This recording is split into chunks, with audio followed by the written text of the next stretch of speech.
越嚟越揾到生命嘅核心其實係啲乜嘢？以前可能認為一個天命係一樣外顯嘢啦，正如我咁講，係一個外顯嘅行為，一個外顯嘅角色，可能係一個導師嘅身份，可能係一個行為，我去教導教課嘅呢個行為。咁如果覺得天命嚟，我一定一世要做呢樣嘢。咁啊呢樣嘢係帶咗俾我好多動能去做過嘅嘢，所以我唔需要否定過去嘅嘢，非常之好。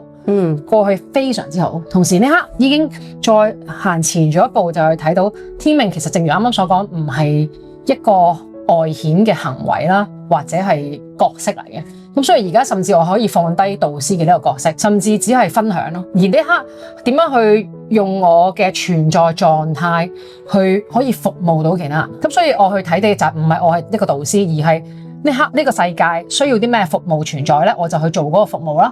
咁呢刻大家啊，原來啱啱我之前所講，我見到咦，原來我睇事情看清呢個世界嘅實相，對我嚟講好簡單。咦，原來對好多人嚟講仲係好複雜嘅時候，原來我可以分享呢樣嘢去服務呢個世界。原來好多人就可以從佢哋自己嘅痛苦當中解脫嘅時候 ，why not？ 我做得好開心，咁就去做呢樣嘢啦。但係可能去到時間某一點，可能係5年後、10年後。然後大家都已經活得好自由自在、好開心快樂嘅時候，可能我唔再需要有呢個教導嘅角色喺度，咁甚至分享呢樣嘢都已經完全唔需要啦。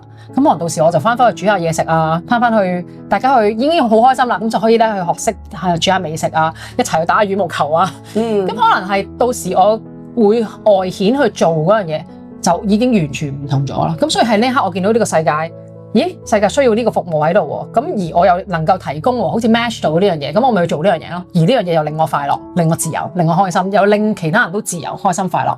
咁所以係天命對我嚟講，而家係一個存在嘅狀態、存在嘅頻率。